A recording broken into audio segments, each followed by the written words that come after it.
लहरों से डरकर नौका पार नहीं होती और कोशिश करने वालों की कभी हार नहीं होती। नमस्कार, संघर्ष से सफलता में मैं धीरेंद्र आपका स्वागत है। और इस बार संघर्ष से सफलता की कड़ी में हम जुड़ते हैं लेबर कमिश्नर सहायक श्रम आयुक्त हैं यहाँ पर प्रवीण कुमार जी। उनसे जुड़ते हैं और जानते हैं उनके संघर्ष की कहानियाँ को कि कैसे संघर्ष को इस मुकाम तक वो पहुँचे हैं। प्रवीण जी, बहुत बहुत स्वागत है हमारा कार्यक्रम संघर्ष से सफलता में। कई तरह की संघर्ष को पार कर आप इस मुकाम तक हासिल हुए होंगे। कहाँ से शिक्षा दीक्षा रही है और कहाँ के रहने वाले हैं आप?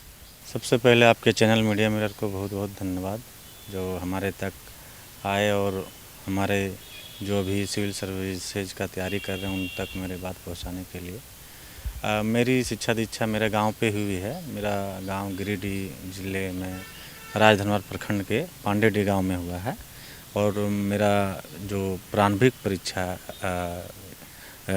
शिक्षा है वो पहला से 10वां तक हमारा राजधनवार में ही गुजरा है। मतलब सरकारी स्कूल में आपने शिक्षा दीक्षा? सरकारी स्कूल में। हमारा प्रारंभिक शिक्षा जो है वो प्राथमिक विद्यालय पांडेडी में और माध्यमिक शिक्षा आपका मिडिल स्कूल राजधनवार और हाई स्कूल का शिक्षा राज्य संपोषित उच्च विद्यालय धनवार। तो मतलब आज के परिवेश में लोग निजी विद्यालय की ओर ज़्यादा रुख करते हैं, लेकिन आपकी शिक्षा दीक्षा सरकारी विद्यालय में हुई है तो उस समय तो उस तरह का व्यवस्थाएं नहीं होगी पढ़ाई का? व्यवस्थाएं थी लेकिन बहुत सीमित मात्रा में थी। जिसको अफोर्ड करना हमारे परिवार के लिए नहीं था, क्योंकि मेरे पिताजी टीचर थे, सरकारी टीचर थे। लेकिन फैमिली बड़ा होने के कारण पिताजी हमारे 6 भाई थे, तो उनको पिताजी जॉइंट फैमिली को लेकर चलने के कारण वो हमारा प्रारंभिक जो शिक्षा है वो प्राइवेट स्कूल में संभव नहीं थी। तो उस समय क्या कुछ कहीं कोई ट्यूशन वगैरह की व्यवस्थाएं थी कि सेल्फ पढ़ते थे? नहीं, ट्यूशन वगैरह कुछ नहीं था। मैट्रिक में ज़रूर एक भैया थे, उनसे मार्गदर्शन मिला था। और अपने से जो था जो मतलब सेल्फ स्टडी ज़्यादा महत्वपूर्ण है आज के ज़माने में? जी, सेल्फ स्टडी तो बहुत ही महत्वपूर्ण है। और NCERT बुक्स वगैरह ज़्यादा महत्वपूर्ण है। अच्छा, ये हम समझना चाहेंगे उस समय परिवेश में जैसा आप बता रहे थे कुछ व्यवस्थाएं नहीं थी, फिर भी आप अचीव किए अपने गोल को जो प्लान किए थे। तो क्या आपने सोचा था कि इस मुकाम तक आप पहुँचेंगे या इस तरह से तैयारियाँ थी? नहीं, ऐसा नहीं सोचा था। हर किसी का जो ग्रामीण फैमिली से होता है, पृष्ठभूमि से होता है, तो उनको लगता है कि एक सरकारी नौकरी कहीं लग जाए तो हमारा आगे का जीवन आसान हो जाए। तो जब मैं इंटर की पढ़ाई के लिए हजारीबाग गया था तो वहाँ पे एक सर्कल हम लोग का बना था। और उस सर्कल के माध्यम से लोग हमारे जो मित्र बने वो IAS IPS IRS जितने विभिन्न सेवाओं में DSP और जो स्टेट सिविल सर्विसेज में है तो वहाँ जाने लगे। तो हमको लगा कि मुझे भी सिविल सर्विसेज की तैयारी करनी चाहिए। फिर वहाँ से हम लोग जो हमारा बैचमेट थे कॉलेज का वो सब अच्छे पद पर थे, तो वहाँ से हमको मोटिवेशन मिला कि मैं भी कर सकता हूँ। तो फिर वहाँ से हमारा कितना बार अटेम्प्ट लेना पड़ा इस परीक्षा के लिए आपको? मैं 5वीं सिविल सर्विसेज से चुन के आया हूँ। मेरा ये JPSC में दूसरा अटेम्प्ट था, 4th JPSC दिया था, 5th में मेरा चयन हो गया था। तो जैसे पहला बार दिया था तो नहीं हुआ होगा, तो क्या निराश हुए थे आप? हाँ, प्रारंभिक परीक्षा में ही मैं फेल कर गया था, तो निराश तो होना ही था। तो हमने फिर दुगनी ताकत से वो पढ़ाई की। और जो उसमें 5वीं JPSC में PT का भी मार्क्स आता था और रैंकिंग आता था कि PT में कितना। उसमें मैं 150 के अंदर आ गया था। 5000 लोगों में से 150 के अंदर आ गया था। मतलब आप पहला बार जब आप अटेम्प्ट लिए थे नहीं सफलता मिली तो निराश नहीं हो, फिर भी आप दुगना गति से आगे बढ़ते रह रहे हैं? जी, वो दोस्तों के साथ अपना जो 3rd JPSC 4th JPSC में जो सेलेक्ट हुए थे उनसे मार्गदर्शन प्राप्त करके हम लोग कैसे आगे करें, चूँकि PT में ही फेल हो गए थे 4th JPSC में, तो फिर हम उन्होंने बताया ऐसे करना है। तो आज भी बहुत सारे कंपटीशन का दौर आ चुका है, ऐसे में क्या लगता है पहले अटेम्प्ट दूसरे अटेम्प्ट युवाओं को निराश होना चाहिए या फिर दूसरी तरफ रुख करना चाहिए या फिर क्या करना चाहिए? निराश तो बिल्कुल नहीं होना चाहिए। ऐसा नहीं है सफलता नहीं मिलती है तो आगे के जीवन के लिए कुछ नहीं है। एक माध्यम है, सिविल सर्विसेज एक माध्यम है कि हम लोगों तक पहुंचने के लिए एक सरल माध्यम है, कैसे हम आप उनको सर्विस दे सकते हैं इस सेवा में आके। लेकिन और भी बहुत सारे चीज़ें हैं, आप व्यवसायिक करके या समाज सेवा करके या NGO बहुत तरह से हम लोगों की मदद कर सकते हैं। तो निराश होने का ये बात ही नहीं है। और बहुत सारे सिविल सर्विसेज हैं, विभिन्न हिंदी बेल्ट में लें तो BPSC है, JPSC है, UP PCS है, राजस्थान PCS है, MP PCS हम लोगों ने दिया है। यूपीएससी तो है ही, तो निराश होने का ज़रूरत नहीं है, कहीं भी रहकर सेवा की जा सकती है। घर में और कौन कौन लोग हैं? घर में 2 भाई 3 बहन हैं। पिताजी रिटायर्ड प्रिंसिपल थे, बाद में हुए, और भैया हैं assistant audit officer Mumbai CAG में हैं, और मैं यहाँ असिस्टेंट लेबर कमिश्नर के पद पर हूँ। तो एक चीज़ और हम समझना चाहेंगे, पहले मतलब किताब कॉपियाँ खरीदने को लेकर कुछ समस्या होती होगी, तो क्या कहीं से मांगते थे किसी दोस्तों से या खुद जाके खरीदते थे? नहीं, किताब कॉपी के लिए तो थोड़ा सा दिक्कत होती थी, लेकिन पिताजी उसको पैसा और भैया का बाद में फिर जो वो वहाँ से ले रहे थे। अच्छा, हॉस्टल में चूँकि आप बता रहे थे कि हजारीबाग में भी पढ़ाई की है, विनोबा भावे कॉलेज में, वहाँ से पढ़ाई वहीं से हुई ना है, तो वहाँ हॉस्टल में रहते थे क्या? नहीं, रूम लेके रहते थे हजारीबाग में। चूँकि आज भी झारखंड का एजुकेशन हब के रूप में जाना जाता है, खास करके जो कॉलेज डिग्री वाला है उस वहाँ पे लोग रहते हैं। आज भी बहुत ही इंटर, ग्रेजुएशन, पीजी, एमए के लिए लोग वहाँ पे और कंपटीशन के लिए भी अब लोग आने लगे हैं वहाँ पे। एक चीज़ और हम समझना चाहेंगे, जब आप पढ़ाई कर रहे होंगे तो उस समय कभी ऐसा मौका मिला कि बंक करके पिक्चर देखने चले गए या कहीं घूमने चले गए? हाँ, ये सब चीज़ तो होती ही थी, क्योंकि आप जब पढ़ाई करते हैं तो लगातार पढ़ाई करने से आपका वो मोटिवेशन थोड़ा कम होते जाता है कि आगे क्या करना है। थोड़ा सा दिमाग को ये करने के लिए आपका लक्ष्मी Enjoyment सिनेमा जरूरी है। एंजॉयमेंट ज़रूरी है। कभी कम्पिटिटिव एग्जामिनेशन अकेले देने गए या गार्जियन के साथ गए? नहीं, गार्जियन तो नहीं, चूँकि घर में रहते थे, और गार्जियन नहीं, दोस्तों के साथ हम लोग साथ में ही, मान लीजिए एमपीपीसीएस गए, यूपीपीसीएस, बीपीएससी, जेपीएससी, तो चूँकि तैयारी के लिए हम लोगों ने दिल्ली रहा है, यूपीएससी हम लोगों ने दिया है। यूपीएससी में सीसेट आने के बाद थोड़ा हिंदी मीडियम वाले को थोड़ा सा दिक्कत होने लगी, फिर हम लोगों ने स्टेट पीसीएस की तरफ रुख किया, और फिर तुरंत ही स्टेट पीसीएस में दूसरा एग्ज़ाम में मेरा सिलेक्शन हो गया था। कम्पिटिटिव एग्जाम के दौरान ट्रेन में सफ़र किए होंगे, तो क्या कभी विदाउट टिकट सफ़र किया है क्या? जी बिल्कुल, विदाउट टिकट सफ़र किया हम लोग। चूँकि गलत है, ऐसा करना नहीं चाहिए, इस विद्यार्थी जीवन में तो होता हाँ, है। विद्यार्थी जीवन में चूँकि आर्थिक तंगी होती है, और जो टीटी साहब रहते थे ट्रेन में, वो भी समझते थे कि ये लोग स्टूडेंट है, एसटी बोलने पर ही छोड़ देते थे। तो वहाँ थोड़ा सा मतलब अब लग रहा है कि वो गलत था, लेकिन उस समय लग रहा था सही था, उस समय के सिचुएशन के अनुसार। जैसा आप बता रहे थे कि इकोनॉमिकल हालत सही नहीं थी आपकी, तो क्या कभी ऐसा सिचुएशन आया कि रात स्टेशन पर ही गुजारनी पड़ी आपको, कहीं एग्जाम देने गए होंगे तो? ना, इकोनॉमिकल सिचुएशन ख़राब का मतलब है कि जो मूलभूत सुविधाएं उतना मिल रही थी।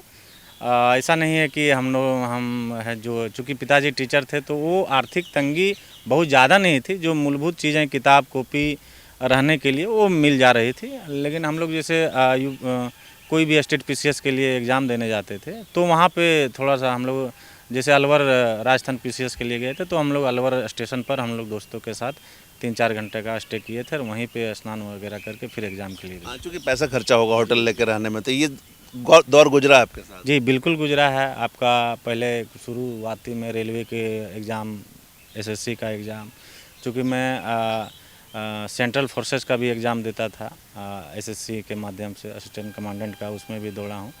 तो वहाँ पे हम लोग उस समय सिचुएशन था, तो हम लोगों के द्वारा बस स्टैंड या रेलवे स्टेशन में समय रात गुजारे हैं। ये गुजारना नहीं कही, ये कही कि समय का अभाव, चाहे ऐसे करके काम निकालना हुआ। हाँ, जैसे 2-3 घंटे के लिए आप होटल लेने जाएंगे तो वहाँ पे 1,500 से 2,000 या 3,000 रुपये तक खर्च हो सकते हैं। तो पैसे बचाने के लिए कि आगे हमारा किताब कॉपी और कहीं भी इसको व्यय कर सकते हैं, उसके लिए हम लोगों ने बचाने के उद्देश्य से हम लोग उसको। अच्छा सर, एक चीज़ और हम समझना चाहेंगे, पढ़ाई के दौरान जनरली ऐसा माना जाता है कि गुरु का आपने मार नहीं खाया तो क्या पड़ा, माँ बाप का डांट और मार नहीं खाया तो क्या हुआ? ये दौर आपके साथ हुआ क्या?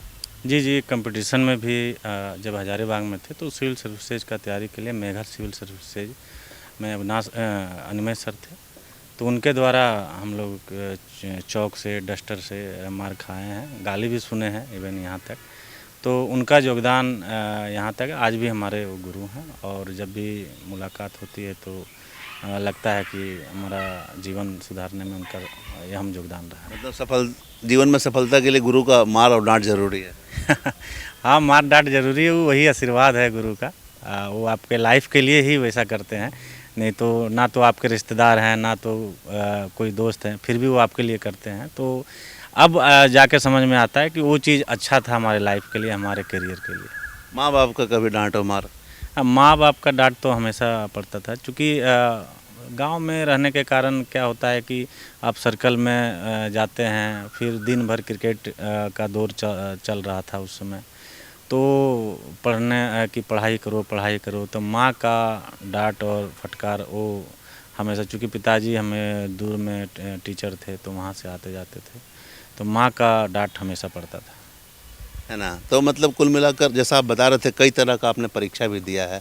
कितनी परीक्षाएं दी है आपने? हम लोगों ने मैं 4 अटेम्प्ट यूपीएससी दिया हूँ, फाइनल नहीं हो पाया था, तो फिर स्टेट चूँकि सीसेट आ गया था, सीसेट आने के कारण चूँकि हिंदी मीडियम लोगों के लिए थोड़ा सा दिक्कत हो गई थी, फिर हम लोगों ने स्टेट पीसीएस की तरफ रुख किया। तो हमारा दिल्ली में उस समय हम लोग रह रहे थे, मेरा रूममेट भी था, तो उनका 5th जेपीएससी में ही डीएसपी में चंद्रशेखर अभी महागामा एसडीपीओ हैं, और मेरा लेबर सुपरिटेंडेंट में हुआ था, अभी मैं असिस्टेंट लेबर कमिश्नर में हूँ। तो वहाँ से हम लोग जनरली होता है क्या कि आगे बढ़ने में दोस्तों का भी हाथ रहता है, कि दोस्त भी रहते हैं कि अरे चलो उनके मदद से भी लोग आगे बढ़ जाते हैं। आपके साथ भी ये मुकाम हुआ? जी, दोस्त का तो अहम योगदान है। आपका यदि सर्कल अच्छा है, दोस्त का जो सर्कल, फ्रेंड सर्कल होता है वो यदि अच्छा है, तो आपका जो अचीव करने का गोल है वो आसानी से पा सकते हैं। वही मेरे साथ हुआ, क्योंकि हम लोग शुरू में नौकरी लेना था तो वनडे एग्ज़ाम का तैयारी करता था, जैसे एसएससी, रेलवे वगैरह, असिस्टेंट कमांडेंट वगैरह की एक एग्ज़ाम हुआ, फिर दौड़ वगैरह। लेकिन जब हमारे मित्र हैं ओम प्रकाश पटेल, और 2009 बैच के आईआरएस है, उनका 2007 में हम लोगों ने साथ में ग्रेजुएशन किया, 2009 में यूपीएससी फाइनल कर लिए थे। तो उनका और एक दीपक भैया हैं, उठट जेपीएससी 2010 में, फिर डीएसपी हुए। तो वहाँ से हम लोगों के, चूँकि सर्कल का ही लोग जब प्रशासन में आने लगे, यूपीएससी निकालने लगे, तो लोग वहाँ से हम लोग मोटिवेट हुए कि हम लोगों को भी सिविल सर्विसेज की ओर आना चाहिए। फिर हम लोग का जो सर्कल था और वो सब सिविल सर्विसेज की ओर आए, और हमारा आज लगभग 40 जो दोस्त थे उस समय, जो हजारीबाग में जो कॉलेज में पढ़ रहे थे, सभी का सभी पीसीएस में एडजस्ट है। एक चीज़ और माना जाता है ऐसे कि पुरुष के आगे बढ़ने के पीछे महिलाओं का हाथ रहता है। तो आप जैसे आज इस मुकाम पर हैं, तो आपके पीछे आपकी पत्नी का हाथ है। शादी क्या पहले हुई थी, जॉब के पहले या जॉब के बाद हुई? नहीं, शादी तो जॉब के बाद हुई है, और माँ का, जिसे महिला बोले तो माँ का बहुत बड़ा योगदान है। और शादी के बाद जो लाइफ कैसे गुजारना है, तो उसमें वाइफ का अहम योगदान है। और कैसे आप, यदि आप काम करते हैं समाज में, अपने डिस्ट्रिक्ट में, तो घर में वाइफ का रोल, बच्चे का रोल, अपने परिवार का रोल अहम हो जाता है। और इसमें हमारे परिवार के साइड लोग हैं, बाकी ससुराल की तरफ से हमारे फादर इन लॉ विधायक हैं, तो उनका रोल, हमारे छोटे फादर इन लॉ सांसद हैं धनबाद के, तो उनका रोल अभी भी दिखता है कि एक गार्जियन के तौर पर उनको हम लोग एक सजेशन देते रहते हैं, कैसे आपको आगे बढ़ना चाहिए, कैसे क्या करना चाहिए। और समाज में, चूँकि मैं लेबर डिपार्टमेंट का अफसर हूँ, तो लेबर को कैसे मिले, उसमें हम लोग जब ससुराल जाते हैं तो चर्चा भी होती है। चूँकि वो लोग धनबाद में हैं, तो लेबर यहाँ का बहुत बड़ा एक समस्या रहा है उन लोगों के साथ। तो वो उनसे हम लोग, चूँकि यूनियन में भी उन लोग ये हैं, तो यूनियन के थ्रू भी उन लोगों के द्वारा हमको मिलता है मार्गदर्शन कि आपको ऐसा करना चाहिए, इससे वर्कर को लाभ मिलेगा। तो वो चीज़ अभी भी हमारे जो फादर इन लॉ हैं, छोटे फादर इन लॉ है, तो उनसे हम लोग को मिलता है। जनरली एक बात जो जी होता है कि राजनीतिक घरानों से ताल्लुक़ है आपका, चूँकि आपके दोनों फादर इन लॉ जो हैं, एक विधायक और सांसद हैं घर में, तो कहीं ना कहीं ये लगता है कि एक पैठ आपका बना है। नहीं, ऐसा नहीं है, इसको अदरवाइज नहीं लेना चाहिए। चूँकि प्रशासन जो है वो अपने एक नियम कानून पे चलता है, लेकिन चूँकि हाँ वो चीज़ है, तो उससे हमको बेनिफिट मिलता है कि जैसा अभी बताएं कि उन लोग यूनियन का राजनीति करते हैं, तो यूनियन वर्कर का क्या समस्या है, कैसे हम लोग उसको दूर कर सकते हैं, उसका minimum wages, payment of wages, bonus, gratuity, ID act, कैसे उसमें हम लोग सुधार कर सकते हैं, उसको कैसे इम्प्लीमेंटेशन कर सकते हैं, वहाँ से मार्गदर्शन जरूर मिलता है। ये कभी ऐसा मौका आया क्या कि एक प्रभाव बनाना पड़ा कि अरे भैया इनके ससुर जी सांसद हैं, विधायक है, तो एक उस टाइप का प्रभाव पड़ा, चाहे उस टाइप का पैर भी आपके पास आने लगा, ऐसा कुछ मौका हुआ क्या आपके साथ?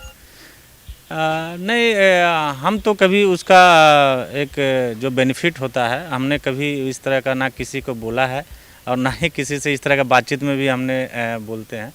हाँ, लोग आते हैं ज़रूर कि थोड़ा सा हमारा समस्या है, इसे है वैसे, तो ज़रूर हम लोग बोलते हैं कि ठीक है चले जाइए। तो मैंने प्रशासनिक स्तर को देखते हुए उसके अनुसार आप कार्य करते जी जी, वो प्रशासन में है तो आपको थोड़ा मेंटेन तो करना ही होता है कि आप किसी व्यक्ति विशेष या पार्टी विशेष या कुछ भी वैसा हो वहाँ नहीं दिखना चाहिए, तो हम लोग वो मेंटेन करते हैं। हैं। सर एक चीज़ और हम समझना चाहिए कि आज ऑनलाइन के ज़माना आ गए हैं, ऑनलाइन पढ़ाई शुरू हो गई है, कई तरह के लोग ऑनलाइन कोचिंग कर रहे हैं, इसके अलावा भी ट्यूशन अलग से रख रहे हैं, तो ऑनलाइन पढ़ाई कितना फ़ायदेमंद है? ऑनलाइन पढ़ाई आज के जीवन में एक क्रांति है, क्योंकि जो सिविल सर्विसेज का तैयारी करना चाहते हैं और जो दिल्ली नहीं जा पाते हैं, इलाहाबाद नहीं जा पाते हैं या इवन यहाँ रांची तक नहीं जा पाते हैं, तो उनको घर बैठे ही वो मटेरियल वो जो जिस टीचर से पढ़ना चाहते हैं उनको वो सुविधा उपलब्ध हो जाती है। और वो घर में आज हम देखते हैं कितने आईएएस आईपीएस या स्टेट सिविल सर्विस से तैयारी करते हैं, अखबारों में आते हैं कि इन्होंने सेल्फ स्टडी से ही कर लिया है, ऑनलाइन कोचिंग से कर लिया है। तो आज के जीवन में ये बहुत ही महत्वपूर्ण चीज़ हो गया है और ये सिविल सर्विसेज में एक क्रांति की तरह ही देखा जाना चाहिए इसको। तो ये कहीं ना कहीं फ़ायदेमंद है। जी बिल्कुल बहुत फ़ायदेमंद है, कम से कम ग्रामीण पृष्ठभूमि के लोगों के लिए और जिसका आर्थिक स्थिति सही नहीं उसके लिए भी। अच्छा, एनसीईआरटी की बुक ही ज़्यादा बेटर हो सकता है कंपेयर अदर पब्लिशर? वो जा कौन बेनिफिट ज़्यादा हो सकता है किताबें? एनसीईआरटी बुक्स जो है वो चूँकि यूपीएससी और अदर जो सिविल सर्विसेज हैं उनको फॉलो करती है, तो उनको पढ़ना ज़रूरी है। अच्छा, एक चीज़ और समझना चाहेंगे, पसंदीदा हीरो हीरोइन कौन है आपका? वो समय के हिसाब से बदलते रहता है, जैसे 90 के दशक में लेंगे तो माधुरी दीक्षित थी, अभी के दशक में बहुत सारे हीरोइन हैं, वैसा एक ये नहीं रहा है कि वही हैं, वो समय के साथ बदलता रहता है। मूवी भी चाहे आप मूवी देखते हैं आप? जी बिल्कुल देखते हैं। मतलब रोजाना देखना पसंद करते हैं या कभी कभी वीकली फैमिली के साथ? नहीं, जब काम का बोझ कम रहता है तो कभी कभी हम अपने टीवी में या तो फिर यहाँ आइनॉक्स है वहाँ पे चले जाते हैं।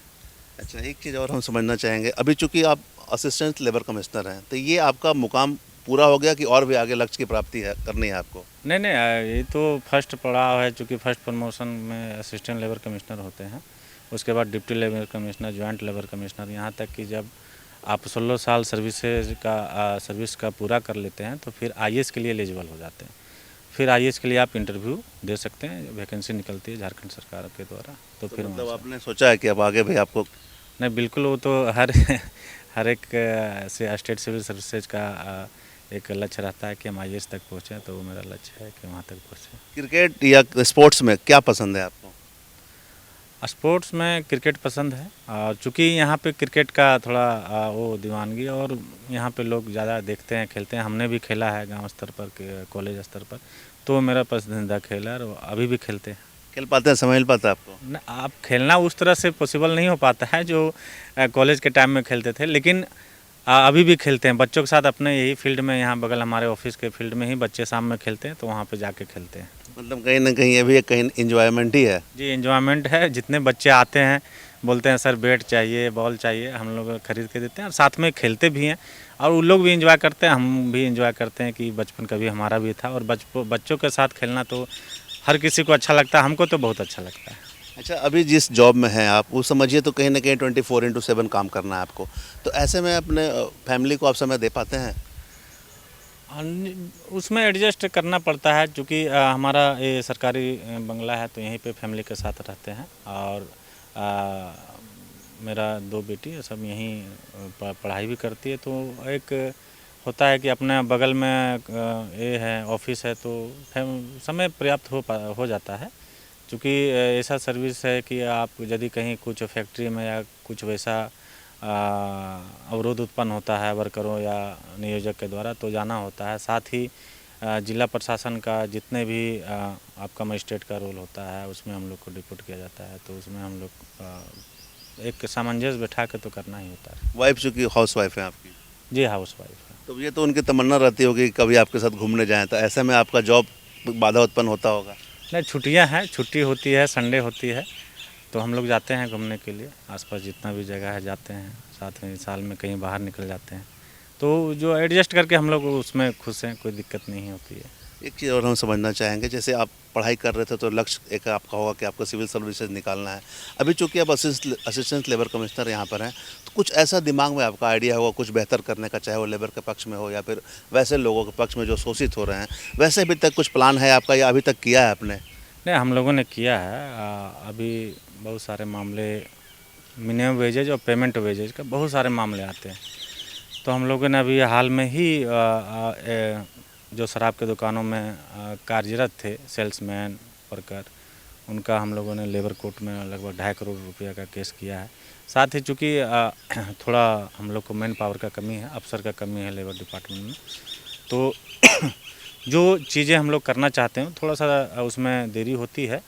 लेकिन हम लोग वो कोशिश करते हैं कि जहाँ इंस्पेक्शन नहीं कर पाते हैं वहाँ नोटिस के माध्यम से भेजकर कि आपने मिनिमम वेजेस का फॉलो कर रहे हैं, बोनस दे रहे हैं, पेमेंट ऑफ वेजेस सही टाइम पर 1 से 7 तारीख तक पेमेंट का भुगतान हो रहा है या नहीं हो रहा, उसको हम लोग इंश्योर कर रहे हैं। साथ ही नुक्कड़ नाटक या जितने भी पंपलेट वगैरह के माध्यम से जागरूक भी कर रहे हैं कि यदि आपको कोई लेबर लॉ का वायलेशन कर रहा है तो आप मोबाइल नंबर भी नेट पे गूगल पे उपलब्ध है, वहाँ लोग करते भी हैं। और सालाना लगभग 500-600 शिकायतें आती हैं। बाकी इंस्पेक्शन का तो अलग है।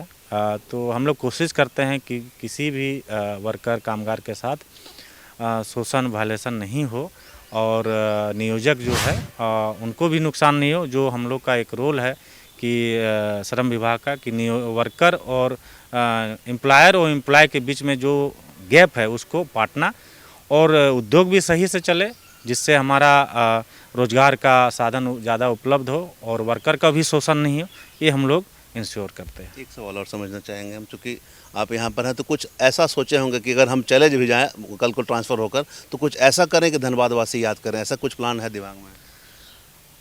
हम लोग जो काम कर रहे हैं और उसमें बेहतर हमेशा का गुंजाइश रहता है, ऐसा नहीं है।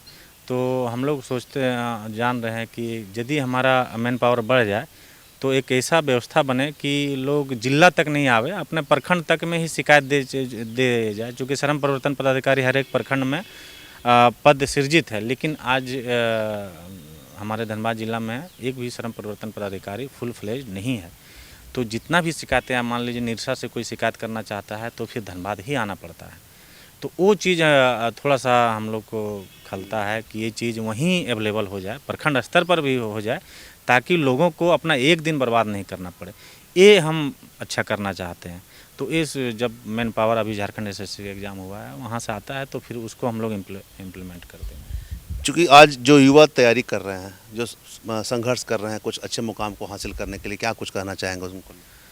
हम अभी जो संघर्ष कर रहे हैं, जो तैयारी कर रहे हैं, उनको एक ज़रूर बात बोलेंगे कि आप सोशल मीडिया, मोबाइल से थोड़ा सा दूर रहें, करियर बना लें। चूँकि अक्सर देखते हैं कि आप मोबाइल में भी हाथ है और फिर हम पढ़ाई भी कर रहे हैं, तो दोनों चीज़ें साथ नहीं चल सकती।